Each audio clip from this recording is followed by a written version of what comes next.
Bien, pues vamos a continuar con la enseñanza.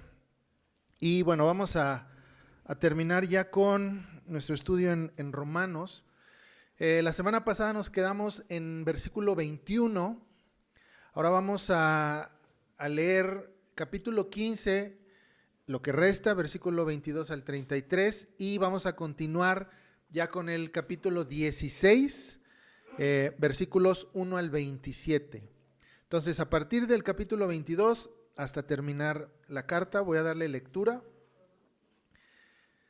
Y bueno, vamos a comenzar. Dice así: por esta causa me he visto impedido muchas veces de ir a vosotros, pero ahora, no teniendo más campo en estas regiones y deseando desde hace muchos años ir a vosotros, cuando vaya a España, iré a vosotros, porque espero veros al pasar y ser encaminado allá por vosotros, una vez que haya gozado con vosotros. Mas ahora voy a Jerusalén para ministrar a los santos, porque Macedonia y Acaya tuvieron a bien hacer una ofrenda para los pobres que hay entre los santos que están en Jerusalén. Pues les pareció bueno y son deudores a ellos, porque si los gentiles han sido hechos participantes de sus bienes espirituales, deben también ellos ministrarles de los materiales. Así que cuando haya concluido esto y les haya entregado este fruto, pasaré entre vosotros rumbo a España. Y sé que cuando vaya a vosotros llegaré con abundancia de la bendición del Evangelio de Cristo. Pero os ruego, hermanos, por nuestro Señor Jesucristo y por el amor del Espíritu, que me ayudéis orando por mí a Dios, para que sea librado de los rebeldes que están en Judea, y que la ofrenda de mi servicio a los santos en Jerusalén sea acepta, para que con gozo llegue a vosotros por la voluntad de Dios, ya sea recreado juntamente con vosotros, y el Dios de paz sea con todos vosotros. Amén. Os recomiendo además nuestra hermana Febe, la cual es diaconisa de la iglesia en Cencrea, que la recibáis en el Señor como es digno de los santos, y que la ayudéis en cualquier cosa en que necesite de vosotros, porque ella ha ayudado a muchos y a mí mismo. Saludad a Priscila y Aquila, mis colaboradores en Cristo Jesús, que expusieron su vida por mí, a los cuales no solo yo doy gracias, sino también todas las iglesias de los gentiles. Saludad también a la iglesia de su casa. Saludad a Epeneto, amado mío, que es el primer fruto de Acaya para Cristo. Saludad a María, la cual ha trabajado mucho entre vosotros. Saludad a Andrónico, a Junias, mis parientes, mis compañeros de prisiones, los cuales son muy estimados entre los apóstoles y que también fueron antes de mí en Cristo. Saludad a Amplias, amado mío en el Señor. Saludad a Urbano, nuestro colaborador en Cristo Jesús, y a Estaquis, amado mío. Saludad a Apeles, aprobado en Cristo. Saludad a los de la casa de Aristóbulo. Saludad a Herodión, mi pariente. Saludad a los de la casa de Narciso, los cuales están en el Señor. Saludad a Trifena y a Trifosa, las cuales trabajan en el Señor. Saludad a la amada Pérsida, la cual ha trabajado mucho en el Señor. Saludad a Rufo, escogido en el Señor, y a su madre y mía. Saludad a Síncrito, a Flegonte, a Hermas, a Patrobas, a Hermes y a los hermanos que están con ellos. Saludad a Filólogo, a Julia, a Nereo y a su hermana, a Olimpas, y a todos los santos que están con ellos. Saludados los unos a los otros con ósculo santo. Os saludan todas las iglesias de Cristo. Mas os ruego, hermanos, que os fijéis en los que causan divisiones y tropiezos en contra de la doctrina que vosotros habéis aprendido, y que os apartéis de ellos, porque tales personas no sirven a nuestro Señor Jesucristo, sino a sus propios vientres, y con sus suaves palabras y lisonjas engañan los corazones de los ingenuos. Porque vuestra obediencia ha venido a ser notoria a todos, así que me gozo de vosotros, pero quiero que seáis sabios para el bien e ingenuos para el mal. Y el Dios de paz aplastará en breve a Satanás bajo vuestros pies. La gracia de nuestro Señor sea con todos vosotros. Os saludan Timoteo, mi colaborador, y Lucio, Jasón y Sosípater, mis parientes. Yo, Tercio, que escribí la epístola, os saludo en el Señor. Os saluda Gayo, hospedador mío y de toda la iglesia. Os saluda Erasto, tesorero de la ciudad, y el hermano Cuarto. La gracia de nuestro Señor Jesucristo sea con todos vosotros. Amén. Y al que puede confirmaros según mi evangelio y la predicación de Jesucristo, según la revelación del misterio que se ha mantenido oculto desde tiempos eternos, pero que ha sido manifestado ahora y que por las escrituras de los profetas, según el mandamiento del Dios eterno, se ha dado a conocer a todas las gentes para que conozcan, obedezcan a la fe, al único y sabio Dios, sea gloria mediante Jesucristo para siempre. Amén. Oramos. Padre, te damos gracias por tu palabra y, Señor, gracias por tu soberanía, Señor, porque podemos descansar en ella, Señor, podemos descansar en que tú tienes control de la historia y que tu palabra es viva y es eficaz, Señor. Y sabemos que toda la escritura es útil y está ahí, Señor, para redarguirnos, Señor, para corregirnos y para instruirnos en justicia.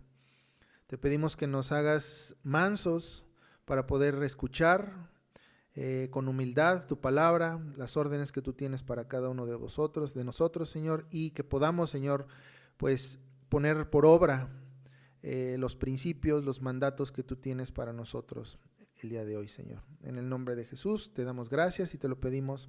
Amén.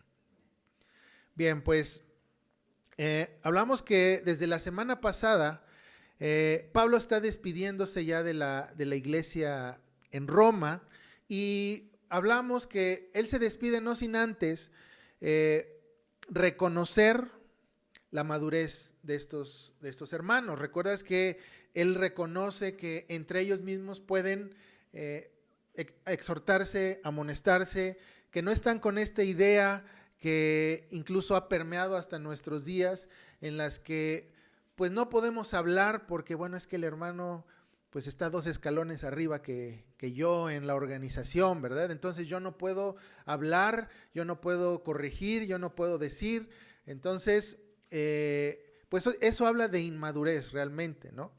Porque esta iglesia, independientemente de los problemas que tenían, como cualquier otra iglesia, ellos actuaban con madurez en este aspecto. Eran una iglesia que no solamente podía exhortarse, que entre ellos podían llamarse la atención, sino que ellos también habían entendido de una manera correcta las doctrinas básicas de la fe. ¿Sí? Y es por eso que, si recuerdas, Pablo dice que con atrevimiento yo les hablo, ¿no? O sea, con franqueza, con libertad, sin temor a ofender. Yo les hablo tal cual como son las cosas y ustedes me entienden, ¿no? Ahora, si recuerdas, Pablo también en la porción anterior, él está mostrando sus credenciales, por así decirlo, ¿verdad?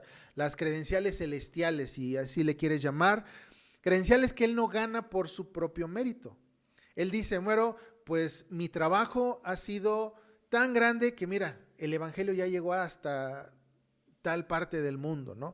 Pero él no se jacta de su habilidad, sino del trabajo que Cristo estaba haciendo a través de él. Eso es lo que él dice, ¿no? Yo no me jacto porque yo no tengo nada que decir. O sea, mi historia, mi relato, mi testimonio realmente no es algo que sea productivo para ustedes, si no es Cristo en mí. Él es el que está haciendo todo el trabajo. Y ahora, en esta última porción, Pablo les recuerda que él siempre ha tenido la intención de visitarlos. ¿Recuerdas? Hablábamos que Pablo nunca había ido a esta iglesia. Ellos no le conocían personalmente, sin embargo, reconocían su autoridad como apóstol, ¿sí? Pero él tiene la intención de visitarles. Y así como dice en versículo 22, él había sido impedido de llegar y de visitarles. Ahora, ¿este impedimento cuál es? ¿A qué se refiere con, bueno, o quién le impidió a Pablo llegar y visitar a la iglesia de Roma? Pues es el impedimento natural que tendríamos cualquiera de nosotros al predicar el evangelio del reino. ¿Sí? ¿Recuerdas que hablábamos que el mensaje del evangelio sí o sí va a traer contiendas? ¿Sí? Sí o sí.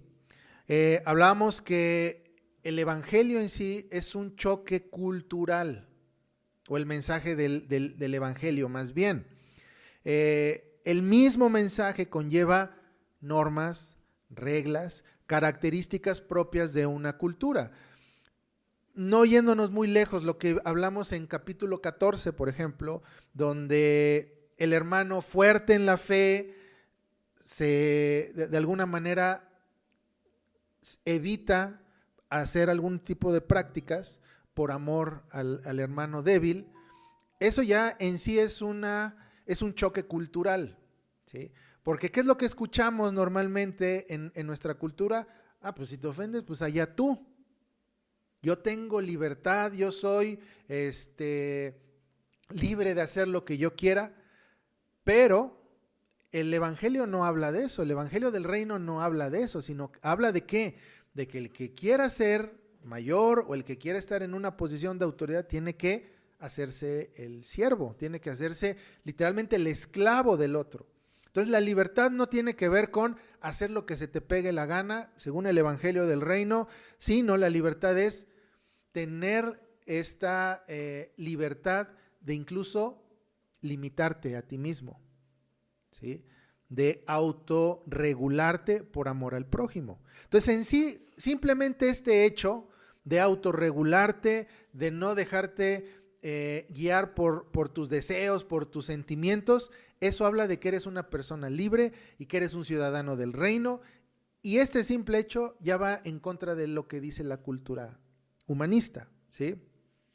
Ahora, el evangelio del reino es la predicación de una contracultura.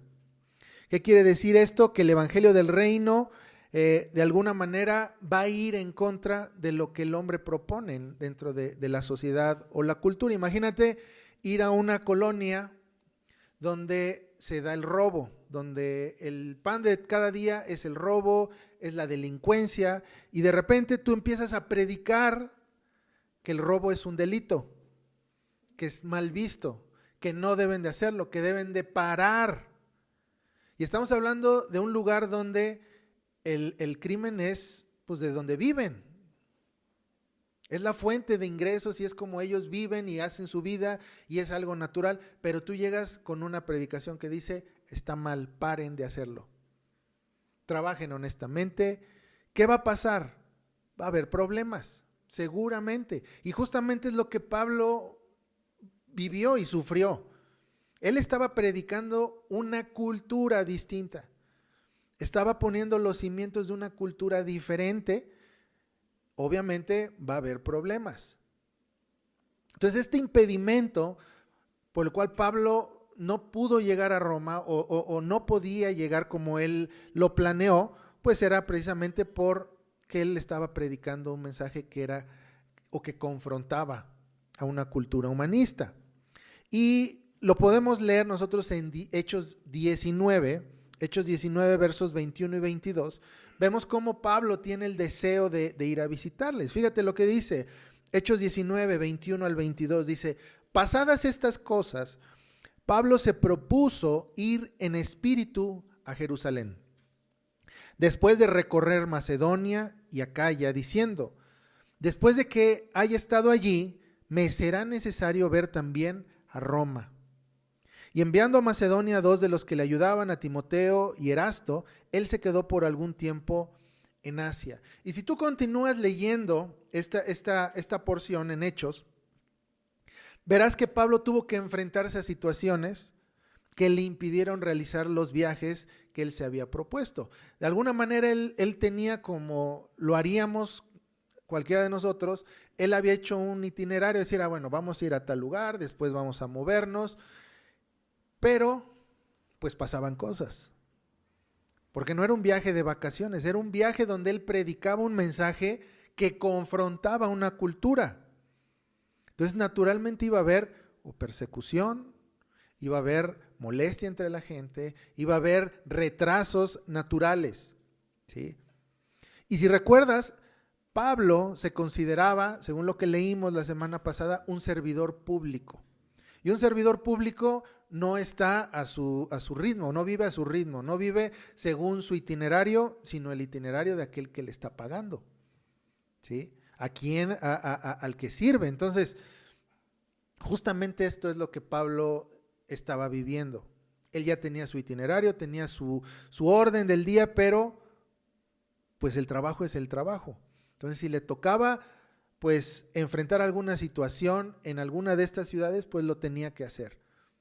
Y como leemos en el libro de Hechos, pues le tocó cárcel muchas veces. Le tocó ser perseguido, le tocó ser golpeado. Y esos son los gajes del oficio de ser un servidor público para el reino, ¿sí? Ahora, antes de seguir, es importante entender una de las características importantes de la fe cristiana y un concepto importante. Y este es el concepto de la continuidad. La Biblia tiene muchos patrones que tienen que ver con la continuidad. De hecho, en la estructura del pacto, en los 5 puntos del pacto, el 5.º punto del pacto es la herencia o la continuidad. Si recuerdas, el primer punto era la trascendencia, la inmanencia de Dios. Segundo, la autoridad o jerarquía. Tercero, ley. Cuarto, sanciones. Y el 5.º es continuidad o la herencia. Entonces, en la Biblia vemos mucho de esto, ¿no? De un patrón el cual hay un juicio, por ejemplo, y viene salvación. Como que hay una despedida y una continuidad. Cuando nosotros hablamos de despedida, que es justamente lo que Pablo está haciendo aquí, se está despidiendo, pero de cierta manera continúa algo. Y es un patrón que vemos regularmente en la Biblia, en muchos aspectos. Cuando hablamos, por ejemplo, del juicio, les decía, vemos que hay juicio, pero hay una continuidad después, ¿sí? Dios juzga a una nación, pero eso no quiere decir que la juzgue y es un punto final en la historia, sino que son puntos y aparte. Dios juzga, pero a su vez trae salvación. Lo podemos ver, por ejemplo, cuando Dios trae el diluvio. Fue un juicio, ¿verdad? Un juicio que Dios trajo sobre la tierra, pero ahí no acaba la historia, sino que hay continuidad. Hay un remanente que continúa. Cuando hay un juicio sobre Israel, que son llevados cautivos a Babilonia, vemos que hubo un punto y aparte, o sea, hay una continuidad después. Cuando vemos la destrucción de Jerusalén en el 70 hay un punto, pero también hay una continuidad. Entonces es un concepto que se da mucho en la Escritura y que tenemos que entender. Ahora, hablando de la línea de tiempo o de la historia, hablamos hace un rato que la perspectiva pagana es ver la historia como un ciclo siempre, ¿verdad? Que interminable, que siempre da vueltas y vueltas y volvemos al mismo punto. Pero hay otra perspectiva que es un punto de vista lineal. Ajá. Pero incluso la Biblia no la podemos nosotros entender simplemente como una línea recta, sino también hay puntos.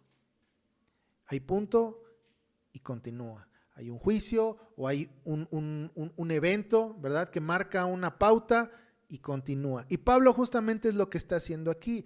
Se despide, pero no está diciendo, bueno, ya se acabó todo, sino que hay una continuidad y es lo que vamos a ir viendo, ¿no?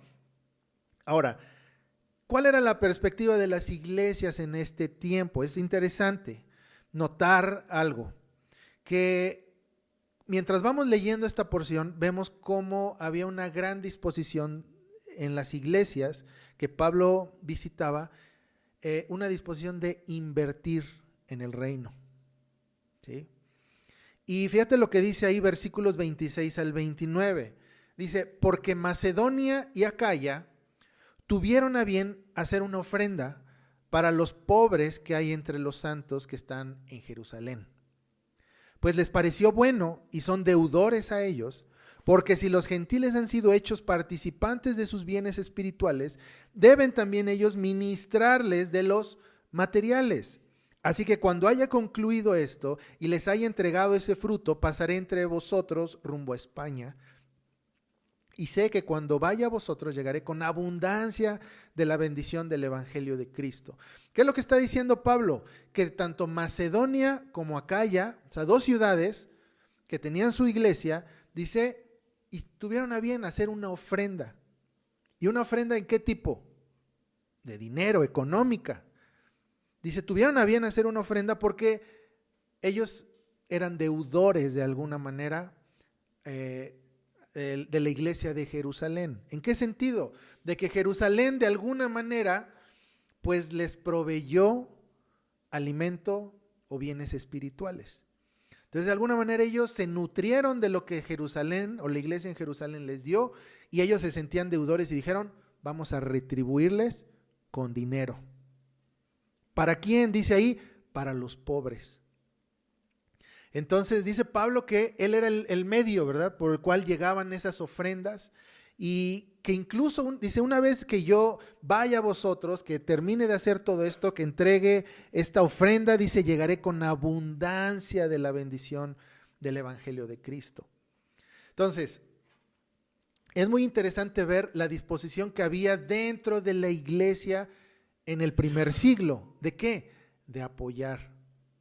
Si recuerdas, también hay pasajes que podemos leer en Hechos donde dice que todos vendían sus bienes, vendían sus propiedades y traían el dinero a los pies de los apóstoles. No porque se practicara una especie de socialismo, ¿verdad? De, pues vamos a repartir, a redistribuir la riqueza de todos. No, sino porque era un tiempo difícil, un tiempo de juicio, ¿sí? Imagínate que supiéramos nosotros que va a venir un ejército y va a destruir esta ciudad. ¿Valdría la pena guardar tu propiedad? Pues no, si tienes la oportunidad, la vendes y ocupas el dinero para que toda la familia de la fe, incluido tú, puedan salir, ¿verdad?, de esa ciudad. Y justamente es lo que hicieron los cristianos del primer siglo. Pero vemos también que se ocupaban de las necesidades de los que pues padecían en las iglesias, en este caso Jerusalén. Ahora, dentro de la comunidad cristiana moderna, hablando de nuestro tiempo, ¿sí?, es común el reparto de bienes espirituales, ¿sí? De, bueno, hermano, vamos a estar orando por ti y vamos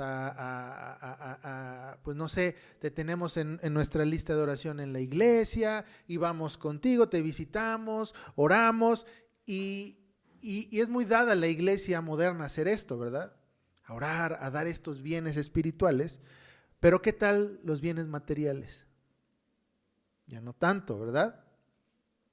En cuanto al dinero, si bien nos va y la gente dice, bueno, vamos a ofrendar, vamos a diezmar, muchas veces se queda dentro de las mismas iglesias. Y digo, eso si bien nos va, ¿no? Se queda dentro de la iglesia y bueno, vamos a ocupar para embellecer esto, para hacer esto bonito y para, ¿no? Pero realmente la inversión, por ejemplo, en las instituciones levíticas, ya sea hospitales, escuelas cristianas, juzgados, no hay, ¿sí? Muy diferente a lo que vivimos, por ejemplo, en México. Las iglesias de este tiempo tenían ese sentido de que, mira, recibí, te retribuyo económicamente. Entonces, de entrada hay que quitarnos esa idea falsa de que, no, los bienes espirituales son de mayor provecho que los bienes materiales, ¿sí? Es una falsa idea, porque nos hace bien el que oren por nosotros, nos hace bien el que estén atentos espiritualmente, ¿no? Pero también nos hace bien que nos retribuyan, ¿verdad? De una manera material. Pablo mismo lo explicaba diciendo, mira, aquellos que están dedicados a la enseñanza son aquellos que son dignos ¿de qué? De doble honor.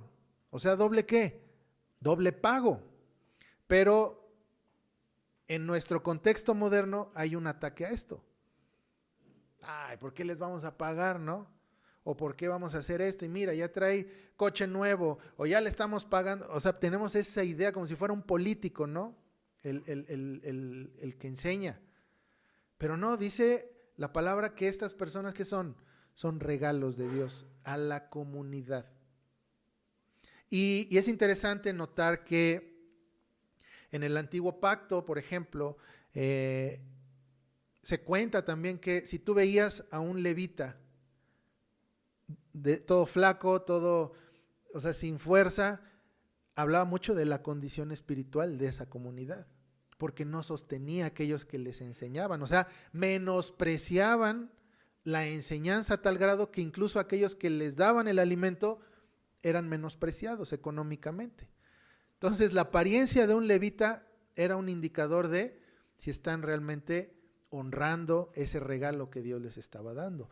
Y vemos cómo en estas iglesias había un aspecto diferente a lo que vivimos. Mira, la iglesia de Jerusalén está en una gran necesidad, hay muchos pobres, vamos a reunir una ofrenda y Pablo, llévala. ¿Sí? ¿Por qué? Porque Jerusalén fue de gran bendición espiritual para nosotros y le vamos a retribuir con estas ofrendas. ¿Sí? Entonces, ellos reconocían que sus bienes debían estar a disposición del reino. Ahora, ¿cuántos de nosotros entendemos esto así? ¿Cuántos de nosotros cuando recibimos nuestro pago decimos, a ver, Señor, ¿qué vamos a hacer con esto? ¿Cuál es dónde lo vamos a invertir? ¿Sí?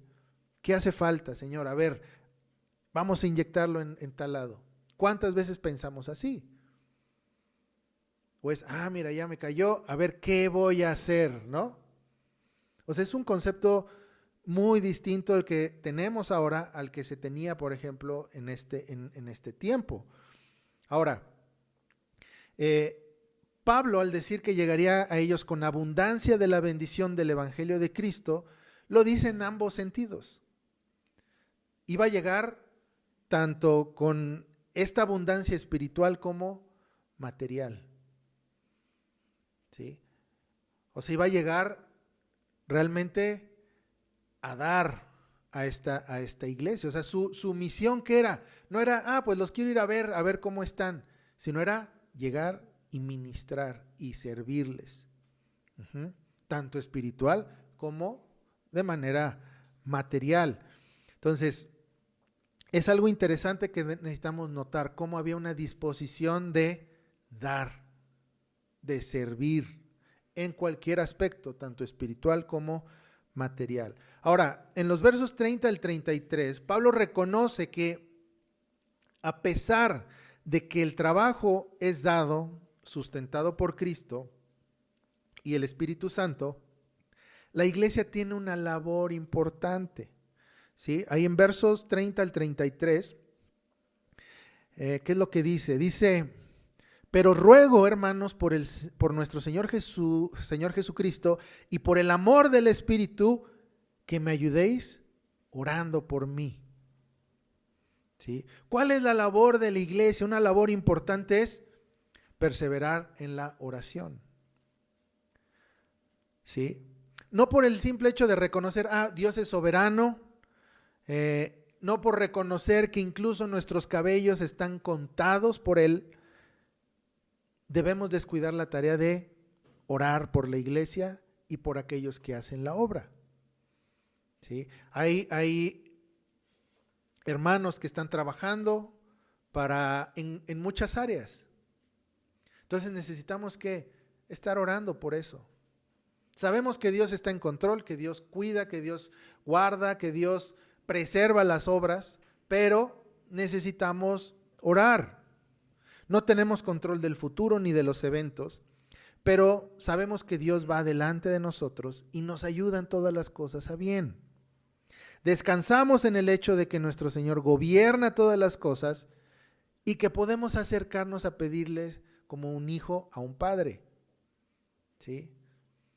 Te pedimos por este ministerio. Señor, te pido por esta persona que está haciendo este trabajo, que está haciendo esta labor. Ayúdale. Es lo que Pablo estaba diciendo. Él reconocía la soberanía de Dios en la historia y aún así que pedía a la iglesia, oren por mí. Constantemente estén orando por mí.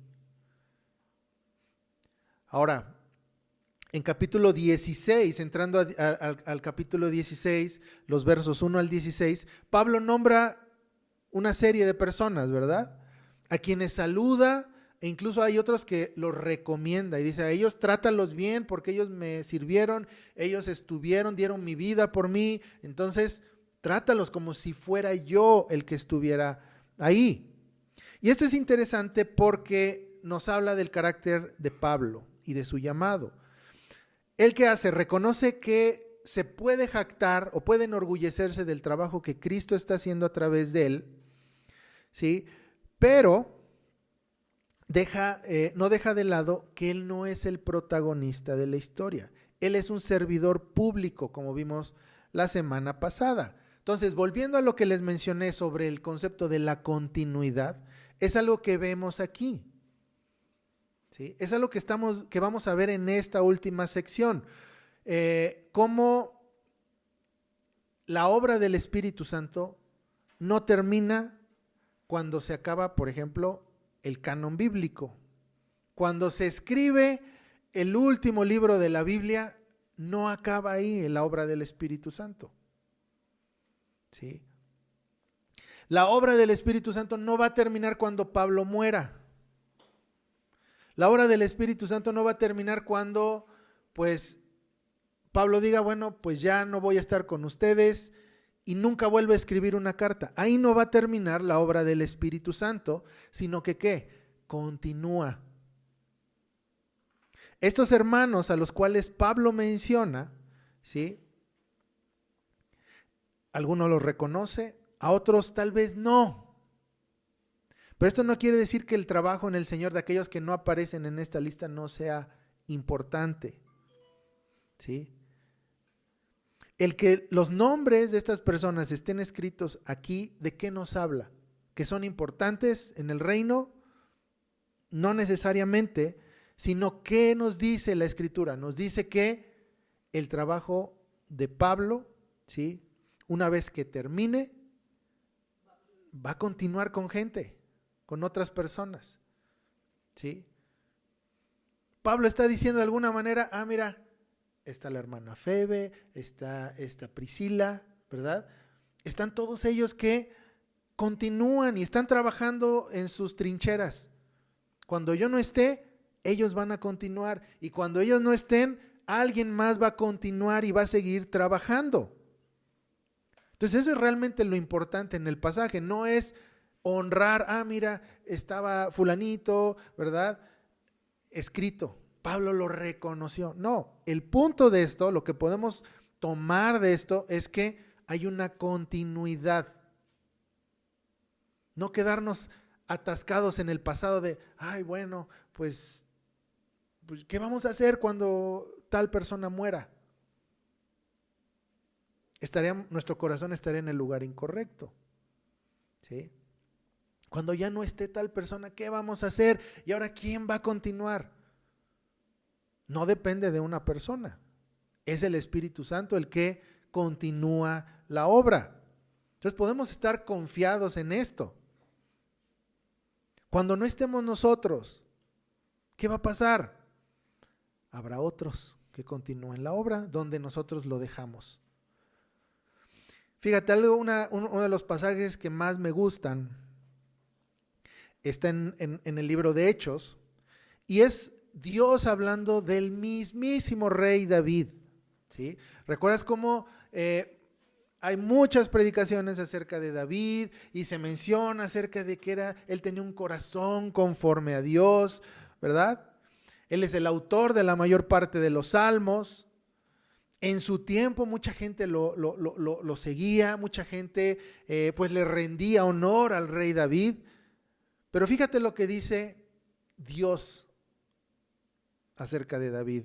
Hechos 13:36. Dice: porque a la verdad David, habiendo servido a su propia generación según la voluntad de Dios, murió y fue reunido con sus padres, y su cuerpo se corrompió, o se descompuso.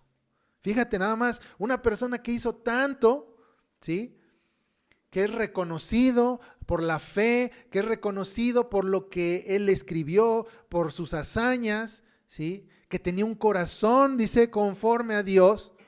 ¿Qué dice? Sirvió a su generación y murió. Y eso mismo va a pasar con nosotros. Serviremos a nuestra generación y ¿qué va a pasar? Moriremos. ¿Y qué pasó después de David?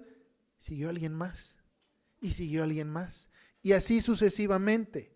Esa es la continuidad que existe en la Biblia.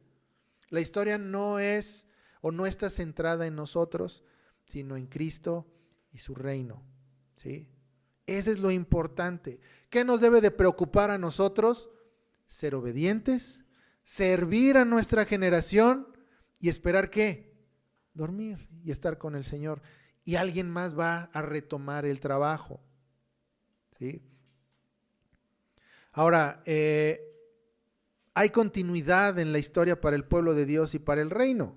Pablo reconoce esto y deja claro que los siervos, todos aquellos que está mencionando, ¿sí? Van a seguir. Lo que nos está tratando de decir aquí la Escritura es que los siervos de Dios seguirán pisando la tierra. Y ahora, algo importante, un dato importante, es que todos estos contemporáneos de Pablo estaban viviendo bajo el yugo del imperio más grande de la historia, ¿sí? O sea, el estar vivo en ese tiempo era, pues hoy tal vez estamos vivos, mañana, quién sabe, porque había una persecución, ¿sí? No sabemos si mañana vamos a estar vivos, pero la confianza de la continuidad sigue ahí. Parte importante sobre este aspecto de la continuidad en la historia, no simplemente es observar, mira los fieles que continúan, mira tal vez yo voy a morir, pero veo que ellos continuarán con la obra, han entendido la visión, han entendido cuál es el trabajo dentro del reino y continuarán donde uno deje. Esa es una parte de la moneda de la continuidad o del concepto de continuidad. Pero hay otro aspecto importante que también refuerza el concepto de continuidad y es el ver a los reprobados, aquellos que están como enemigos de Cristo.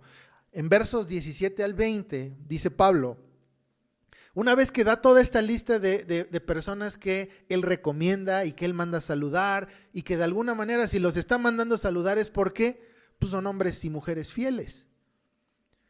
Pero va la otra parte de la moneda en estos versos 17 al 20 que dice, mas os ruego, hermanos, que os fijéis en los que causan divisiones y tropiezos en contra de la doctrina que vosotros habéis aprendido, y que os apartéis de ellos, porque tales personas no sirven a nuestro Señor Jesucristo, sino a sus propios vientres. Y con suaves palabras y lisonjas engañan los corazones de los ingenuos, porque vuestra obediencia ha venido a ser notoria a todos, así que me gozo de vosotros, pero quiero que seáis sabios para el bien e ingenuos para el mal. Y escucha lo que dice, y el Dios de paz aplastará en breve a Satanás bajo vuestros pies. La gracia de nuestro Señor Jesucristo sea con vosotros. Entonces, Pablo hace eco en esta porción al libro de Génesis. ¿Recuerdas cuando Dios pronuncia sobre Satanás que su cabeza será aplastada por nuestro Señor? Entonces, aunque la historia nos muestra cómo imperios, ¿sí?, humanos se levantan en contra del orden de Dios y cómo incluso estos imperios llegan a tener un supuesto éxito, ¿sí?, su destino ya ha sido declarado. Es por eso que yo les he dicho, todo orden humanista tiene una fecha de caducidad. Ya está declarado que van a perecer, que van a caer. ¿Cuándo será en nuestro tiempo? No lo sabemos, pero de que van a caer, van a caer. Lo vimos en el pasaje donde nos habla en Génesis de la Torre de Babel, por ejemplo. Si tú analizas la historia, ellos comenzaron a hacer la obra y de alguna manera estaban teniendo éxito, ¿sí? Estaban construyéndola, no encontramos el material necesario, pues vamos a coser barro y vamos a hacer nuestro propio material y vamos a lograr y vamos a emprender esto. Y el Señor dice, estos no van a parar hasta que lo consigan. Entonces, confundamos su lengua. Y fueron dispersados. Vemos cómo puede haber un cierto éxito, pero al fin del día van a ser confundidos. Todos. En Daniel, por ejemplo, vemos los sueños de Nabucodonosor, cómo son interpretados por Daniel.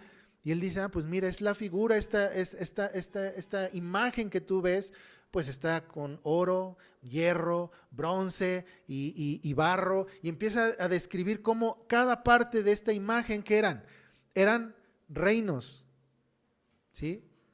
Eran imperios que iban a estar, digamos, implementándose en la historia, pero cada uno de estos reinos, ¿qué les iba a pasar? Iba a ser derrumbado por otro, iba a ser el otro, iba a caer el otro, hasta que llegara que la piedra que no fue formada por mano humana y desmenuzaría todos estos. Entonces es lo que vemos, ¿no? Que es parte de la continuidad, no solamente ver a aquellos que continúan la obra, sino ver también a aquellos que van a ser aplastados por Cristo. Eso es parte también de la continuidad. Cuando nosotros hablamos de ese quinto aspecto del pacto, que es la herencia, y decimos que el futuro pertenece a Cristo y a su pueblo, estamos hablando de que sí, que el pueblo de Cristo va a seguir ¿qué? Avanzando, va a seguir viviendo, va a seguir pisando esta tierra. Pero implícitamente, ¿qué estamos declarando? Que los enemigos no. Cuando Dios habló a Noé y le dijo que construyera un arca, ¿sí? Él estaba hablando de la salvación y de la continuidad, pero también ¿de qué estaba hablando? De la destrucción de los impíos. Cuando Dios habla acerca del cautiverio de Babilonia, está hablando también de un juicio, de una continuidad. Cuando Jesús está hablando en Mateo acerca de la destrucción de Jerusalén y del templo, ¿sí? Él está hablando de la destrucción, pero también habla de ¿qué? De la preservación de su pueblo. Entonces vemos estos dos aspectos y son importantes. Y justo es lo que está haciendo Pablo, ¿verdad? Es importante entender esto, la derrota de los enemigos de Cristo. Y estos hombres a los cuales menciona o de los cuales habla Pablo aquí, son enemigos de la cruz. Dicen, no sirven a Cristo. Su destino, como termina, ya ha sido declarado desde el inicio. Ellos quedarán bajo los pies de nuestro Señor. Por eso dice, mira, fulanito, estén atentos, no caigan, no sean engañados por estos que causan divisiones, por aquellos que causan tropiezo, tengan mucho cuidado. Y dice también que ellos serán ¿qué? Pisoteados por Dios. ¿Sí? Dice, y el Dios de paz aplastará en breve a Satanás bajo vuestros pies. Y es importante entender esto.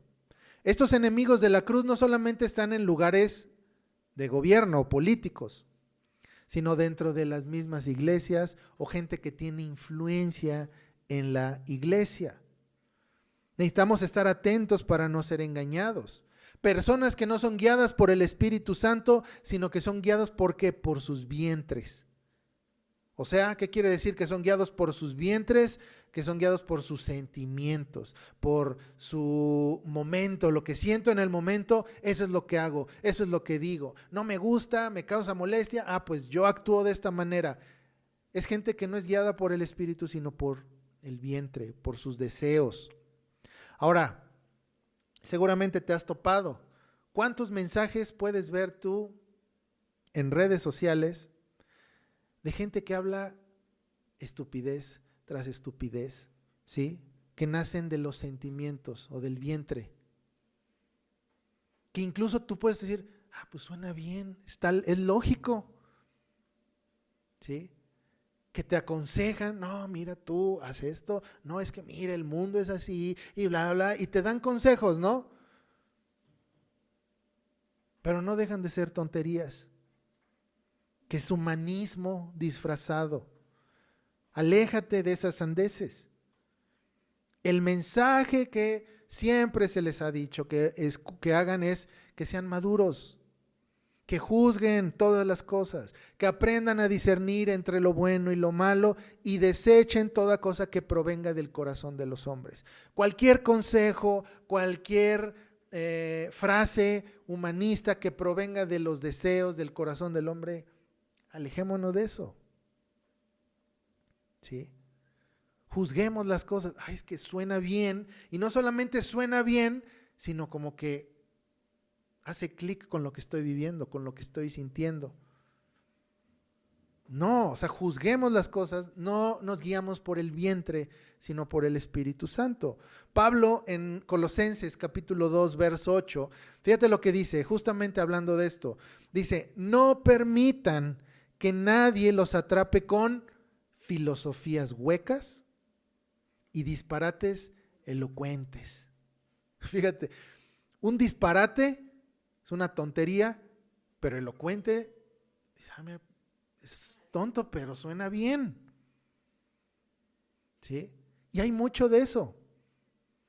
No solo ahorita, sino en el tiempo de Pablo. Pablo está advirtiéndoles de estas personas que entran a la iglesia o que tal vez no entran de la iglesia, pero hay gente que habla y dice y aconseja y uno va, sí es cierto. Dice, tengan cuidado, aléjense, no permitan que nadie los atrape con filosofías huecas y disparates elocuentes. Y continúa, que nacen del pensamiento humano y de los poderes espirituales de este mundo y no de Cristo.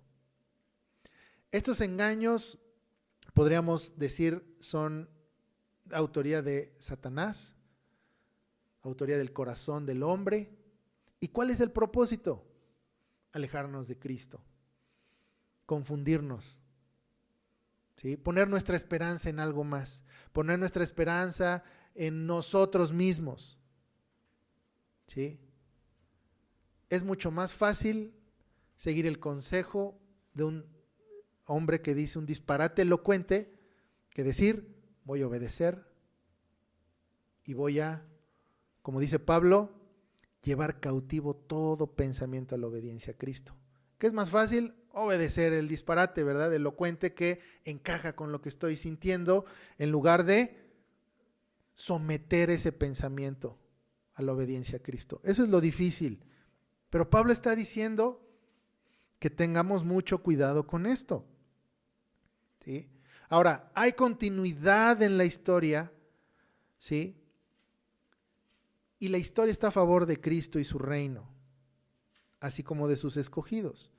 Ahora, en versos 25 al 27, que es la última parte, leemos la doxología. Ahí en tu Biblia dice doxología final. ¿Qué es una doxología? Es un breve escrito que normalmente lo encuentras al final de las cartas y es una breve alabanza, es una breve acción de gracias, ¿sí? De hecho, la palabra doxa en el griego significa alabanza o gloria. Y logos es palabra o predicación. Entonces es una breve predicación sobre la alabanza y acción de gracias a Dios. ¿Sí?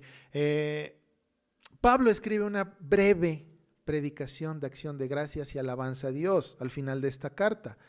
¿Qué hace con esto? Reconoce de que su mensaje, todo lo que él ha hablado, no es de su autoría, sino que ha sido desde tiempos eternos y se ha manifestado ahora. ¿Para qué? Para que conozcamos a Dios y le obedezcamos. Es lo que él está diciendo en esa doxología, ¿sí? Que ha sido manifestado ahora y que por la escritura, lo que escribieron los profetas, ¿sí? Dios ha dado a conocer, o se ha dado a conocer a todas las gentes para que le obedezcan. Es lo que él está diciendo en esta doxología. Ahora, es interesante porque justamente es lo que hemos aprendido en el catecismo. Cuando nos dice, ¿qué es lo que principalmente enseñan las escrituras? ¿Qué es lo que principalmente nos enseña la Biblia? Son dos cosas. Lo que hemos de creer con respecto a Dios y los deberes que Dios impone al hombre. En eso podemos resumir la tesis de la Biblia. ¿Sí? Las historias, las profecías, ¿sí? Los evangelios, tienen como propósito ¿qué? Revelarnos a Dios, conocer a Dios, qué es lo que nosotros debemos creer respecto a Dios en cuanto a su santidad, sus atributos, ¿verdad? La justicia, el amor, cómo Él se desarrolla, su soberanía, qué es lo que Él hace en la historia, qué es lo que debemos creer, pero también ¿qué? Los deberes que Él impone, qué es lo que tenemos que hacer. Y justamente lo que Pablo está diciendo, ¿sí? Fíjate lo que dice, y al que puede confirmaros según mi evangelio y la predicación de Jesucristo, según la revelación del misterio que se ha mantenido oculto desde tiempos eternos, ¿sí? Pero que ha sido manifestado ahora y que por las escrituras de los profetas, recuerda que no había Nuevo Testamento, lo que él tenía era todo lo que leemos del Antiguo. Dice, y por las escrituras de los profetas, según el mandamiento del Dios eterno, se ha dado a conocer a todas las gentes. ¿Para qué? Para que obedezcan a la fe. Entonces, ¿qué es esto que ha sido oculto? Oculto no necesariamente quiere decir que pues nadie podía saber o conocer, sino que vemos que eran las sombras. Todo lo que habla el antiguo pacto es acerca de ¿quién? De Jesucristo. Y de una manera didáctica es que Dios enseñaba e instruía a su pueblo. Por medio de los sacrificios, el tabernáculo, las leyes, todo eso nos revela ¿a quién? A Jesucristo, nos revela su carácter, nos revela el camino, cómo Él se ha acercado a los hombres, cómo Él ha puesto el puente para tener una comunión con los hombres. Pero no solamente eso que estaba, digamos, oculto o que era un misterio, dice, ya ha sido revelado. Esa sombra que tú veías, que te enseñaban, mira, esta sombra es Cristo, ahora ya ha sido revelada. Ya vemos la realidad de todo esto. ¿Y cuál es el propósito? Que le conozcamos y que obedezcamos. ¿Sí? Eso es justamente Jesucristo cuando estuvo en la tierra, cuando en su ministerio, ¿Él qué hizo? Se mostró, hizo obras, hizo milagros, ¿verdad? Mostró su carácter, pero ¿qué también mostró?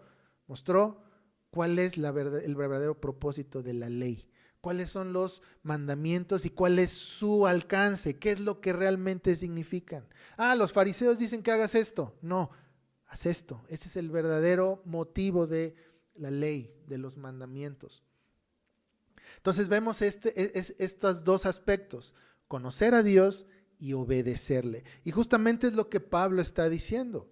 Dice, pero que ha sido manifestado ahora y que por las escrituras de los profetas, según el mandamiento de Dios eterno, se ha dado a conocer a todas las gentes para que obedezcan a la fe. Y concluye diciendo, al único y sabio Dios sea gloria mediante Jesucristo para siempre. Amén. Entonces, es interesante cómo la carta a los romanos es un documento de pacto también. Más adelante podrás leerlo, releerlo y podemos ver incluso dentro de esta carta, podemos ver incluso los 5 puntos del pacto en toda la carta. Tanto la soberanía de Dios, su trascendencia, su inmanencia, como la responsabilidad de los hombres ante Dios. Vemos la importancia de la ley en la vida del creyente, las sanciones, y en este aspecto vemos también la continuidad o la herencia.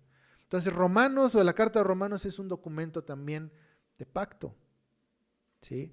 Y es una carta importante para nuestra fe, para nuestra doctrina, porque habla de los aspectos básicos de nuestra fe, sobre la justificación, sobre la predestinación, habla acerca de la depravación incluso total del hombre, ¿sí?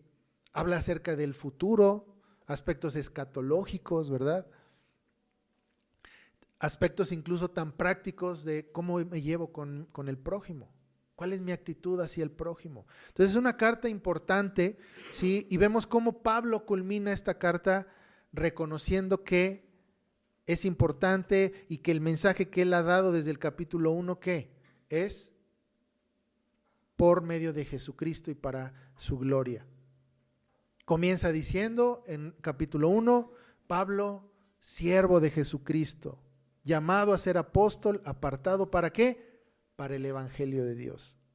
Y concluye diciendo que bueno, todo este trabajo, todo lo que yo hago es por Él y Él a través de mí. Entonces, es una carta que, como lo mencioné la semana pasada, es importante seguir regresando a ella para volver a tomar estos principios y estas doctrinas básicas de nuestra fe. Entonces vamos a dar gracias.